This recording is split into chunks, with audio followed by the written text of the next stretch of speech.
everyone, I'm Leia and welcome to my vlog.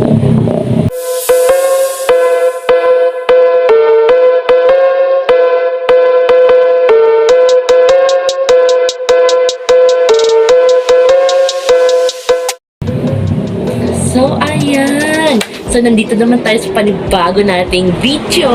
So ano kaya magiging content natin for the day? So ngayon, gusto ko i-share sa inyo yung experience ko kung paano ako nag-apply sa DepEd. Nagparang po ako sa DepEd noong May 2024. So, katapusan yun kung hindi ako nagkakamali. So dito ilalahad ko yung mga papeles na inihanda ko para makapagparank. So, ayan. So, simulan na natin. Actually, gusto ko na talaga itong simulan, i-vlog noon pa. Kaso, hindi ko pa kasi ito na kukuha sa district office namin.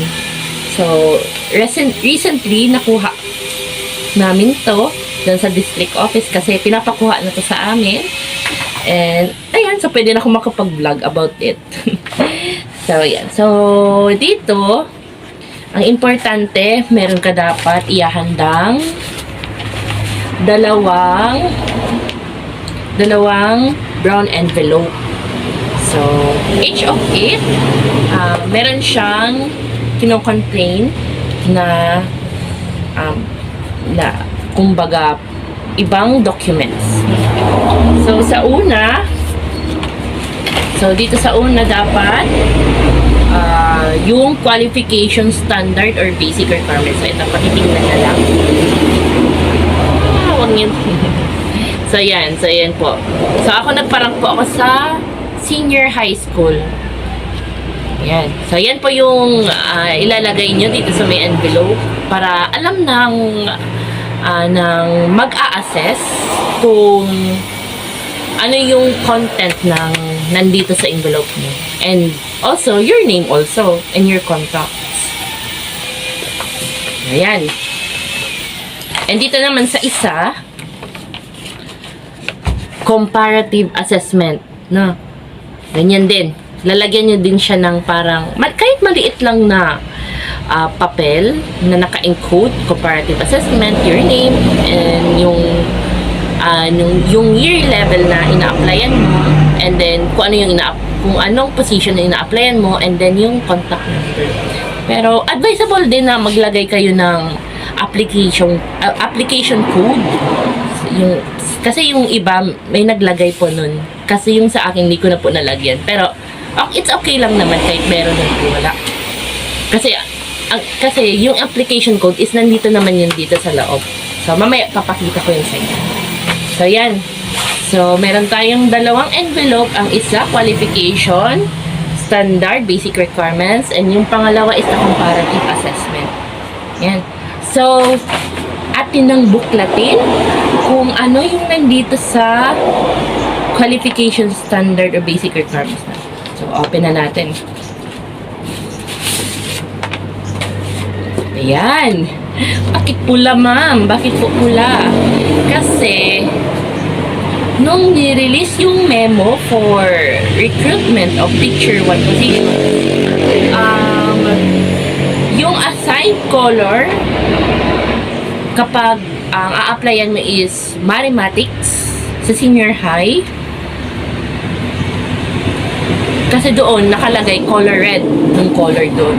So, syempre, we need to follow.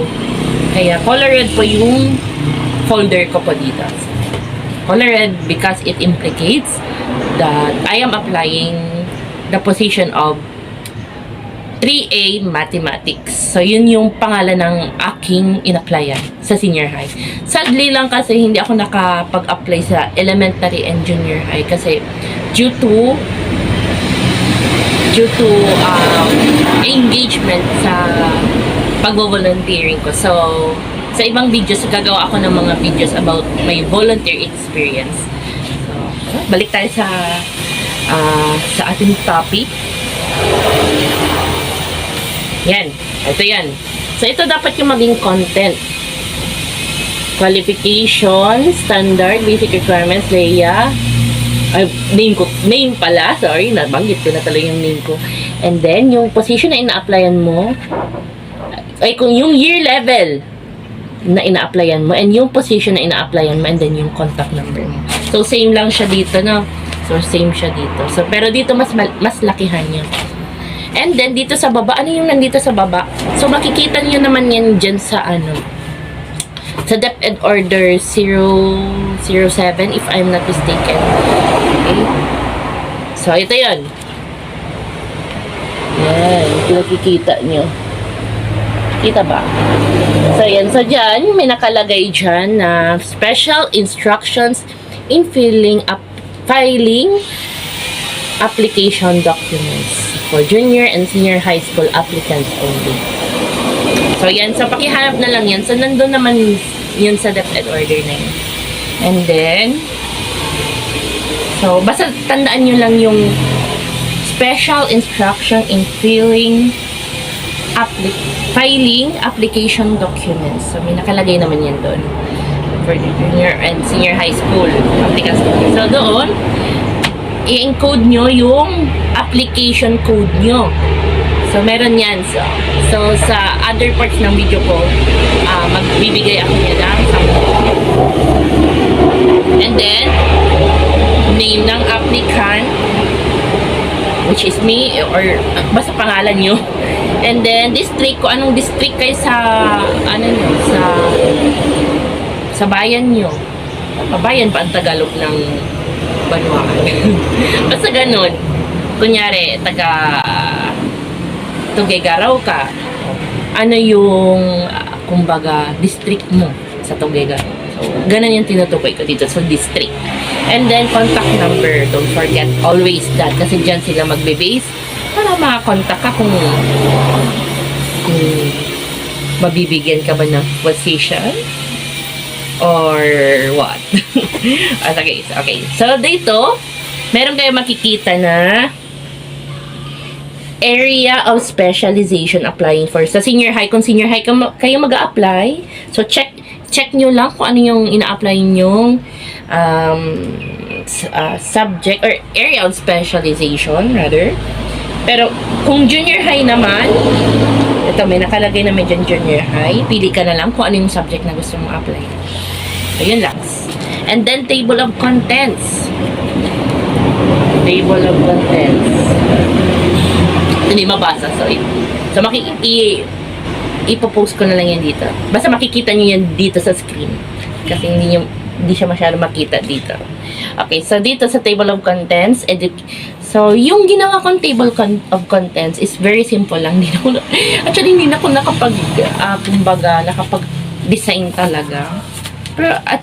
Pero okay lang naman din na walang design. Kasi ang importante naman dito is the formality of your documents. That's very important because you're applying in the DepEd. Yan. So, education. So, the first part, education. And it is followed by sub-parts. The first, letter A, photocopy of certification of eligibility, rating. O, makukuha niyo yan sa PRC. Letter B, photocopy of transcript of record. So, advice lang para kung willing kayo or gusto niyo mag-apply sa DepEd, dapat before pa lang mag-announce ang DepEd, kumuha na kayo ng TOR kasi matagal ma-process ang TOR, no? So, halos 2 weeks ang process niyan eh. Letter C, diploma. Yan, sa school nyo naman yan makukuha. And then, D, baccalaureate degree with certificate of general weighted average. Okay, kung wala kayo, pwede naman kayo magpa-request dito sa school nyo. So, sa akin lang, since medyo hindi ako nakapag-asikasong mabuti kasi konti lang yung time of preparation namin kasi yung memo for recruitment is kumbaga nabigyan lang kami ng halos 2 weeks to prepare. So, medyo nakulangan ako sa time. And then, may commitment pa ko nun sa Catanduanes. Pero related naman yun sa trabaho sa teaching. Ayan. So, para magkaroon kayo ng baccalaureate degree with certificate of general weight and average. Magpa-request lang kayo sa school. Mas maganda bago kayo bago mag-announce ang DepEd ng recruitment, dapat kumpleto na kayo para hindi na kayo hahabol-habol. Ayan. Next. The second part is the training. Very important yan. Okay. So, sa part niyan, letter E, photocopy of certificate of training. So, kung may mga inattendan ka sa mga seminars na certificate of participation. Remember, certificate of participation dapat ang nakalagay sa certificate. Kasi yun yung kinakount sa DepEd. No? So, since ako, BLW or volunteer teacher, senior high, marami din akong na-attendan na trainings and seminars na nakatulong din sa akin para magkaroon ako ng points. Okay, so kung meron kayo niyan, photocopy lang naman ang hinihingi. And then, for next part, teaching experience. Okay, sa sub-part niyan, letter F, photocopy of certificate of employment indicating duration of service rendered. Okay, so COE, pa-request kayo nito doon sa tinatrabawan yung school, sa HR, kung private kayo, sa HR, kung kagaya kayo sa akin na isang COS or volunteer teacher, pwede kayong magpa-request yan sa DepEd. Bibigay doon ang DepEd. Kasi ako ALS, doon kayo sa may ALS. No? The letter G, photocopy of contract of service. MOU, MOA. So, hindi ko alam sa private kung meron ito. Kasi ang alam ko, COE ang meron sa kanila. Hindi ko lang. Alam ko may pinipirmahan din kontrata sa private eh. So, I think you should attach it.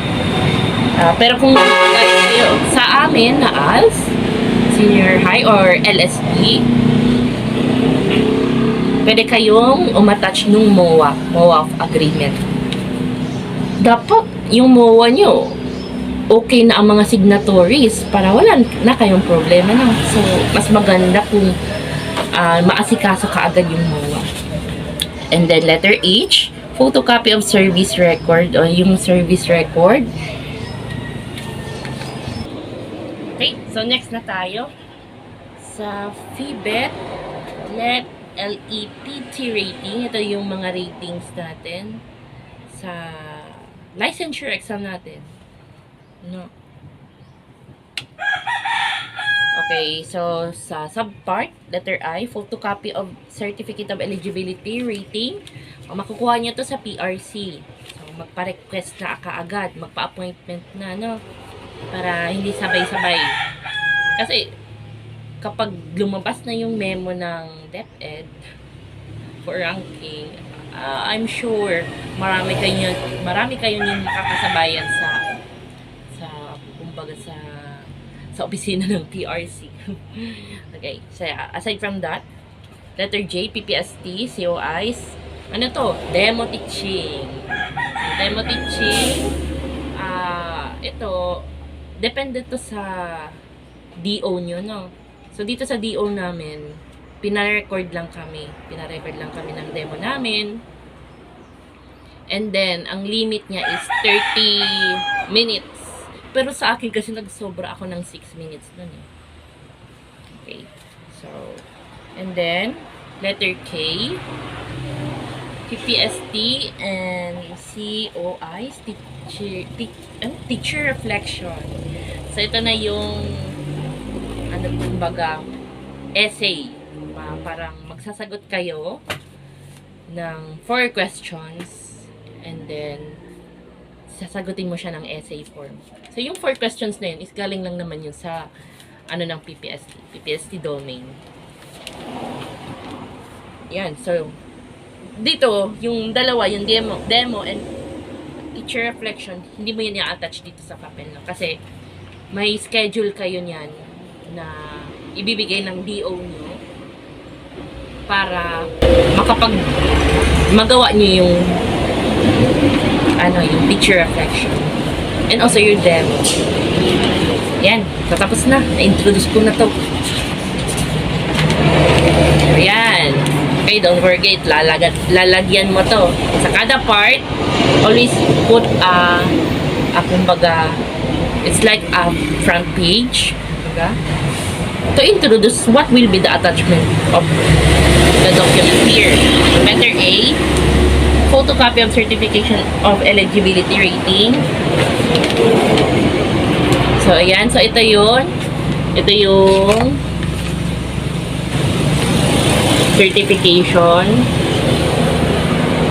Ito yung certification of passing. Certification of passing siya. And then, ito. Next. Certification, report of rating. Ito yung rating ko. So, nandito yung tatlo. Gen Ed, Prof Ed, and yung specialization ko, which is mathematics. And then, yan na. Na-attach mo na. Ito na letter B. Photocopy of transcript of records. TOR. Photocopy lang naman. So, ito yung TOR ko. Yung TOR ko sa bachelor's ko, no? Bachelor's, ano ko yan? TOR. Ayan. So, kung meron naman kayong master's degree na TOR, it's an advantage to put it here now, so that the assessors will be able to see your records sa masters mo. So ako kasi nung nag-open yung recruitment is nung May is kumbaga wala pa yung TOR ko sa masters ko kasi nagtitake pa lang ako hindi pa tapos yung semester that time. So instead of TOR, ang binigay ko na lang is yung certification of unit earned. So, mamaya papakita ko yun. So, letter C, diploma. Ayan, diploma ko. Diploma.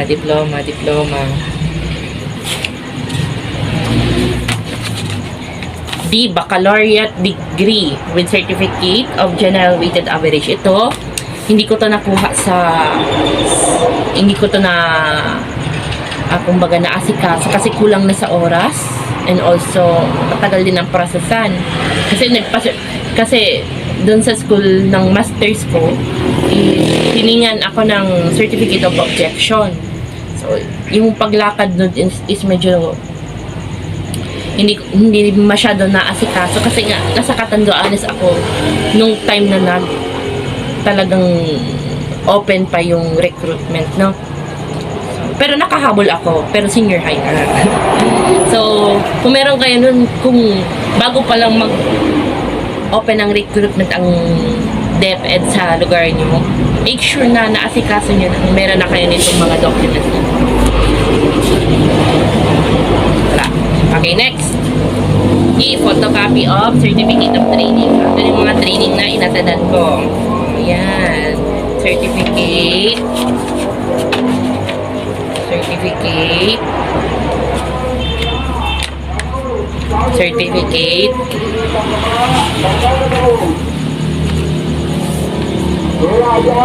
photocopy of certificate of employment indicating duration of service rendered. Okay. So, ito yun. Kung kayo po ay isang BLW, Barangay Literacy Worker or volunteer, ako po kasi isa po akong contract of service or volunteer teacher sa ALS, Alternative Learning System. So, ito yung COE namin, no? Ito yung COE namin. Dito nakalagay yung na-rendered kong service kung anong month.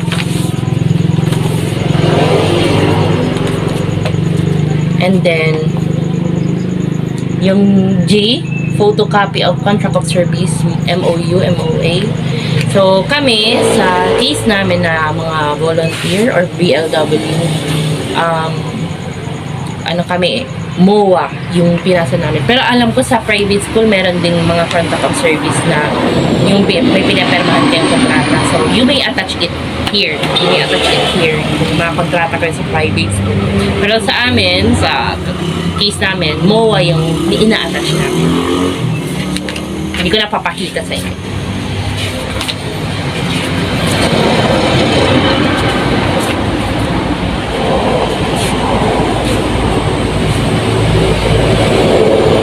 Next, photocopy of service record.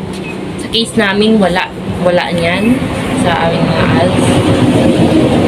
And then photocopy of certificate of eligibility rating. So yung in-attach mo nung una, attach mo rin ulit dito sa may malapit na sa last part, no?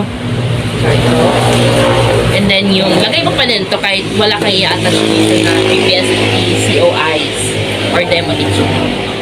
Okay? And then yung K, yung picture reflection. So, wala pa naman ikaw dyan i-attach. Kasi, may schedule kayo niya na gagawin nyo yung picture reflection part. And then, the end. Ayan, natapos na. O, yan. Also, para mas madali sa mga assessors, mahanap ang mga files nyo. So, lagyan nyo dito sa gilid ng parang indicator na. So, tabings, kumbaga. So, A, B, C, D. So, alam nyo naman kung paano yung gawin. So, yun lang. Advisable lang. And also, make sure you submit it clean and neatly. Kasi may experience po ako na medyo nagulo-gulo kasi siya nung pinasa ka sa principal's office ng school na in-applyan ko. So, nasabihan ako doon ng principal na iayos konti yung sa content kasi medyo maayos yung pagka-attach ko, no? So, inayos ko lang naman. And then, okay na sa principal. So, yun lang naman advice ko. Be neat and clean kapag magsasubmit, no? Ayan. Tapos na tayo sa unang envelope. Okay, lalagay mo yan dito. And then, always sure na may signature. Bawal ko pala ipakita yung signature ko. Okay, basta may signature dyan, attach mo yung masking tape and then signature. Ayan, tapos na tayo sa una. So, next na tayo. Let's welcome the comparative assessment. Ayan. Okay, pa-blurred ko na lang yun kasi kita na yung contact info ko dito. Ayan, kukunin ko dito. Ayan. Ito na yung pangalawa. No. So, pula pa din. Kasi, ay na-apply ko is 3A Mathematics na area of specialization, no? So, dito lagay mo comparative assessment. So, same lang nung sa una, no? Pero dito comparative, no? And then, attach mo pa din yung, kumbaga yung special instruction in filing application documents, no? So, checkan mo ulit kung ano yung na-apply mo dito. And then, make sure na encoded your application code, my name, and then yung application code. And then, yung name ng applicant, and then yung district, and then yung contact number. Okay? Okay. And then, open na natin. Anong nandito? Front page. Don't forget the front page. Comparative assessment, my name, your name, the position you're applying, and then your contact number. So, yan.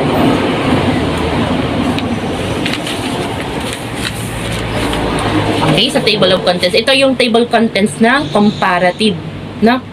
So, actually, naalala ko tuloy yung experience, yung nag-assessment kami, yung evaluation, nabaliktad ko yung table of contents ko, yung documents ko sa qualification and comparative. Inayos ko yon kasi pinayos yun sa akin ng principal. Or kasi principal kasi yung nag-a-assess sa amin kilala kong principal. So, sabi niya, ayos ko. Kasi, medyo nagka-blango-blango. Inayos ko and then, okay na yun. Yan. So, ito yung table of contents. So, ano ang table of contents of comparative assessment? Assessment. So, letter A, letter of intent. Letter B, personal data sheet or PDS. CSC Form 2122 Revised of 2017. So, yun yung gagamitin mong PDS. So, dapat encoded yun ha. And then, C, photocopy of valid and updated PRC license, o yung ID mo, yung lisensya mo. And then, E, photocopy of scholastic academic record. O, nandito na yung TOR, diploma, or kung ano pang mga school records mo sa school. So, attach mo na yan lahat dyan. So, TOR, kahit yung baccalaureate degree na certification o certificate of GWA, pwede mo din yun i-attach dito sa academic record. Pero don't forget the TOR and the diploma. Very important yun. And then F, photocopy of certificates of or trainings o yung mga training na inattendan mo. Attach mo ulit dito. No? Photocopy lang naman.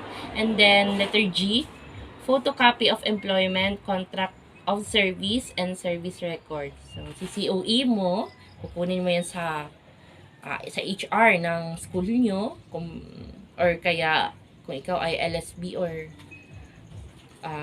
volunteer teacher, BLW, sa DepEd mo kukunin na.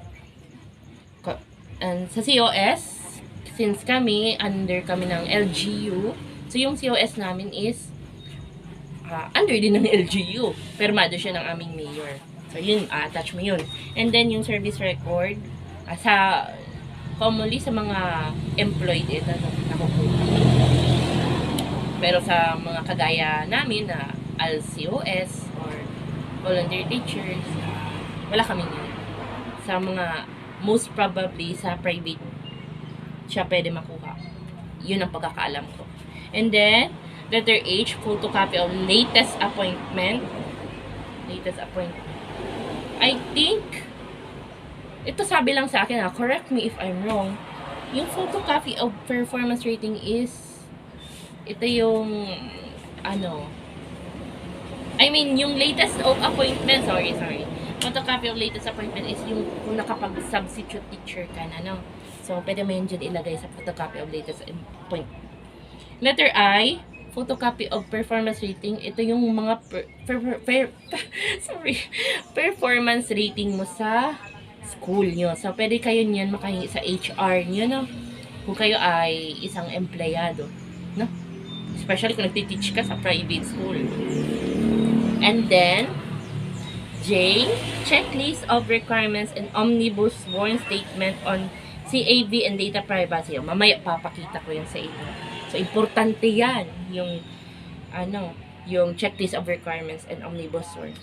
And then, under that, the last part, K, other documents. Kung ano pang gusto mong i-attach yan na document, i-attach mo na. Yan. So, usisain na natin kung ano nandito sa loob. So, letter A, letter of intent. Parang cover letter lang naman to. Alam nyo na to. Letter of intent. So, syempre, sa letter of intent, sa pinakataas na part, yung school division superintendent. Yan o. So, name ng school division superintendent and through the school principals, no? Kasi, there's a possibility na hindi lang isang principal ang makakabasa nito. Possible maraming principals ang pwede makabasa, no? So, ayan. So, schools division superintendent and then the school principals through the school principals and then yung content na ng yung letter of intent. And then sincerely, sorry. Oh my God, bubulol na ako. Sincerely, by your name also, and then lagay mo teacher 1 applicant. So, yun lang naman po. Next. Letter B. Sorry. Letter B, PDS, Personal Data Sheet. CSC Form 2122, Revised 2017. Ayan na, si PDS. Alam nyo na yan, hindi ko na to papakita. I-search nyo lang to sa internet, makakakuha kayo doon. And don't forget to attach your picture, no? Yung picture sa last part. And then, letter C, photocopy of valid and updated PRC license. Dapat authenticated to. Mas maganda authenticated ang ipasa nyo, no? Yan.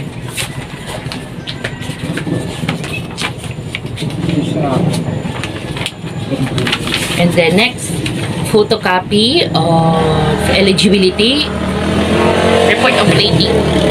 Attach mo dito ulit dito. So, yung rating and eligibility mo, parehas mo pala siya ilalagay, no? Doon sa basic requirements and then sa comparative assessment. Ayan. Si certificate of passing ko and then certification report of rating. Hindi ko napakita sa inyo. Basta alam nyo din, sa PRC nyo yun makukuha.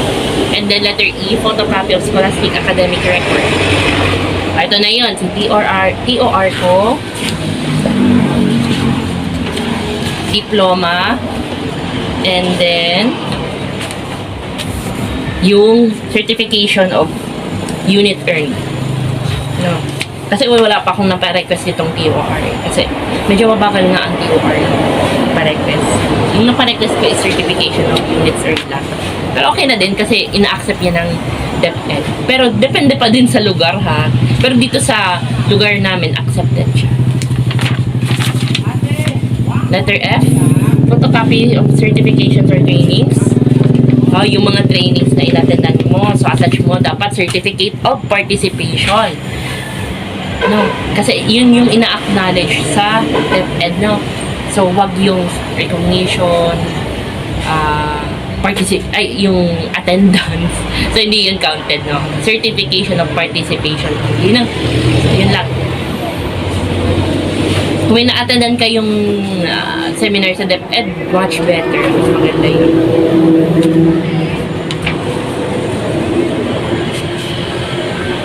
Yan. The next, photocopy of employment, contract of service, and service record, no? So, lagay mo yung COE mo, COE, and then yung contract of service, MOA, Memorandum of Agreement. Yan. And then, next, photocopy of latest appointment. Ito yung sinasabi ko sa inyong, pwede nyo ilagay dito yung mga substitute teaching appointments mo. Pwede yun. Kasi yun yung alam ko dito sa part na yun. Letter I, photocopy of performance rating. So, sa amin, wala to. Pero sa mga private school or mga empleyado, pwede kayo nito makahingi sa HR ng school nyo.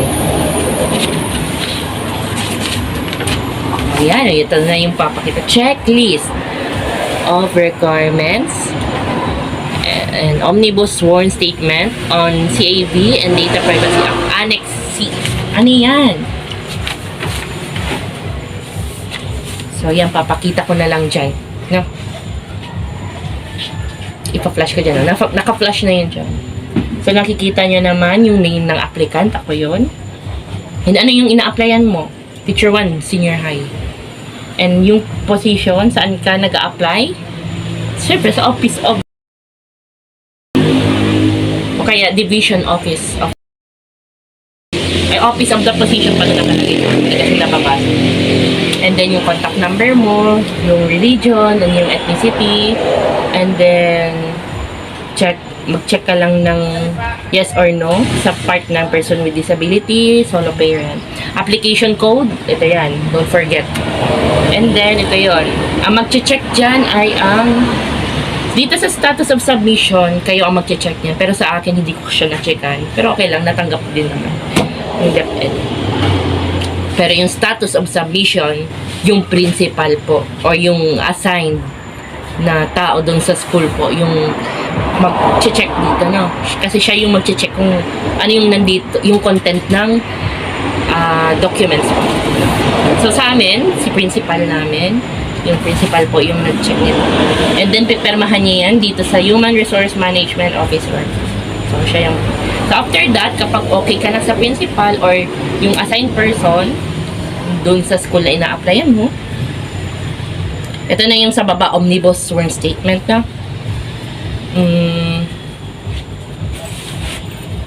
ito yun. Binakalagay dyan. And then, name and signature of applicant, ikaw yun. So, much better, naka-encode na yan. And then, kapag permado na yan, kumbaga, notaryo mo. Notaryo mo sa attorney.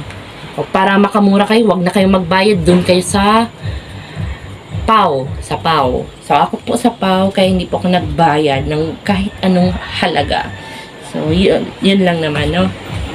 So, pero dito sa PAO, dito sa document, saan mo siya makukuha? Sa DepEd,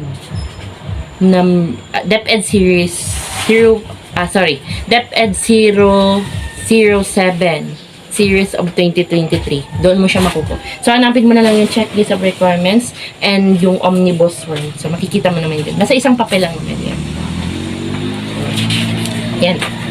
Kaya na, pag okay ka na dyan, and then the other document, kung anong gusto mo pa i-attach. So, ako nag-attach na lang ako dito ng certificate of units para may malagay lang.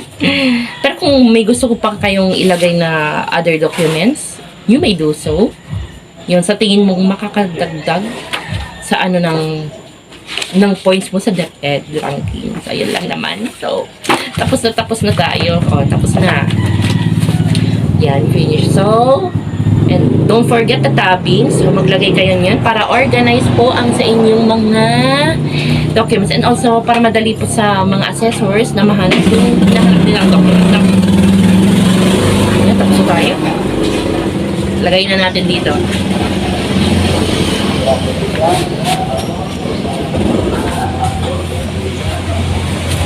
And then, tadaan! And then yung perma na. Perma. Bawal makita ang perma ko. Yan, perma. Perma po, yan dyan, perma. Pero mas mabuti po may perma dito, may perma dito, may perma dito. Same din doon dito sa isa. Mas maganda po tatlo yung perma dito, sa part na to, dito, and dito. Pero sa amin po, since new applicant kami, so nagawa lang namin isang perma dito. Pero okay lang naman din yun. Walang problema kasi tinanggap naman yung paper. Kahit isa lang yung perma dito sa may part na to. Kasi para to ensure na nakasealed talaga siya. So very important na nakasealed. No? Mabubuksan lang dapat siya kapag kumbaga yung i-assess na ang papers niya, no? So, yun lang naman. So, ito lang naman ang dalawa ang kailangan mo na envelope with the documents. And then, kapag okay ka na niyan, make sure you submit it before the deadline, before or on the date of deadline sa school, yung malapit sa inyong school, no? And then, papasa mo to sa kanila. Then, yung principal po, ang mag-forward nito sa district office. And then, yung district office na ang bahala kung anong gagawin dito sa papel. So, yun lang naman. And, after nyan, wait ka lang ng mga announcement. So, make sure nakasali kayo sa GC ng mga nagpaparank na. So, sa amin, buti na meron GC akong nasalihan. Inad ako ng co-volunteer teacher ko. So, doon sila nag-a-announce ng mga memos or mga announcement. Pero kung hindi naman kayo nakasali kasi kung wala kayong kilala, pero much better kasi may kasali kayo sa GC. Mas maganda may GC kayo. Pero kung wala naman, pwede naman kayong maghanap ng update sa official website ng division office na. So doon naman nag-a-announce naman doon ng mga memo, mga announcements, memos, and etc. Pero mas maganda kasi magsali ka sa mga GCs. Okay, so yun lang naman ang content ko. So I hope you learn something. And don't worry, magbibigay pa ako ng another content about my DepEd ranking. No? So that's all. Thank you.